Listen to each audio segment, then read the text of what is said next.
शिमला के शारपेट पहाड़ real ghost story in Hindi. ये कहानी उन 4 दोस्तों की है जिसके साथ कुछ ऐसी घटना घटी कि जिससे उनका पूरा जीवन ही बदल गया। आइए जानते हैं कि ऐसा क्या हुआ था।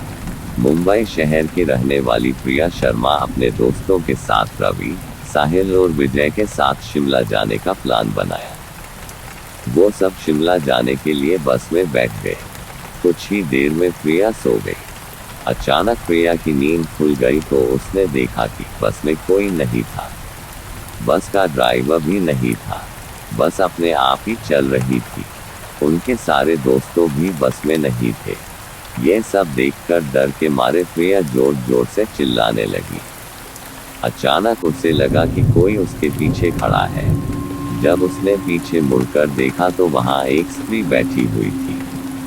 उस स्त्री का चेहरा जला हुआ था। ऐसा लग रहा था कि किसने उसके चेहरे पर एसिड फेंका हो।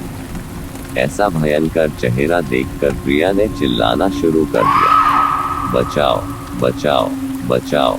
और अचानक प्रिया की नींद उड़ गई। वो एकदम डरी हुई और पसीने से पूरी भीग गई थी। पास में बैठे हुए विजय ने पानी की बोतल दी और बोला, शायद तुमने कोई सपना देखा होगा।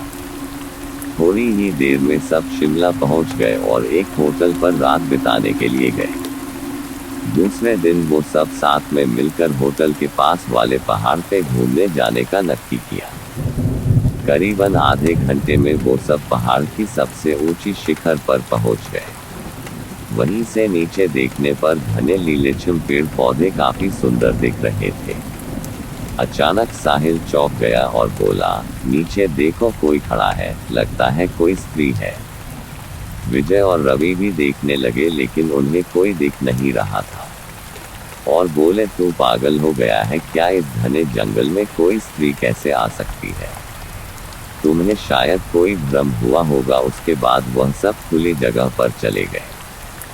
रात होने वाली थी इसलिए वह सब ने पहाड़ पर ही रुकने का निर्णय किया। इसलिए उन सब ने वहां पर ही तंबू लगाया और खाने पीने के लिए सामान बाहर निकाला।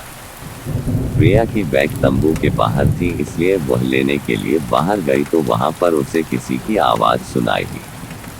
प्रिया उस आवाज़ की ओर अपनी नज़र घूम आती है तो उन्हें सामने से कोई 3 आदमी आते हुए दिख रहे थे। उनके हाथ में धारदार हथियार देखकर प्रिया डर जाती है और दौड़ के तंबू के अंदर आ जाती है।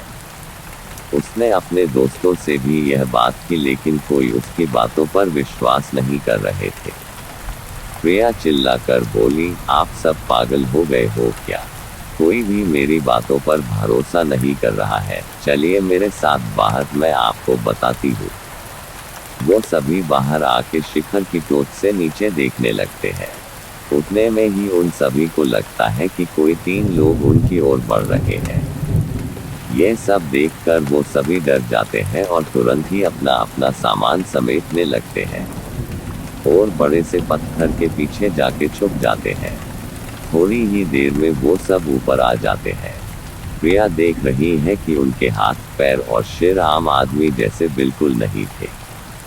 वो सब एक जगह पे बैठ जाते हैं और कुछ तांत्रिक विद्या शुरू करते हैं। उनमें से एक आदमी अपनी हाथों की उंगली को काट देता है लेकिन अंधेरे की वजह से उन्हें कुछ भी ठीक से दिखाई नहीं देता है। अचानक उन चारों ने देखा कि एक औरत उन आदमियों के बीच में आके लेट जाती है। कोई नहीं जानता कि आखिर वो औरत वहां पे पहुंची कैसे।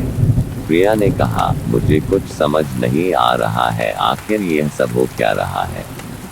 मुझे बहुत ही डर लग रहा है। एक के बाद एक वो तीनों उस औरत को सूंघने लगे। वहीं पे अचानक उस औरत ने अपनी उंगली उठाए और हमारी तरफ इशारा करने लगी।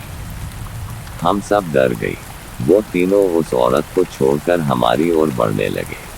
हम सब पहाड़ी से नीचे होटल की ओर दौड़ने लगे। हमारी आवाज़ सुनकर वो तीनों हमारी ओर दौड़ने लगे।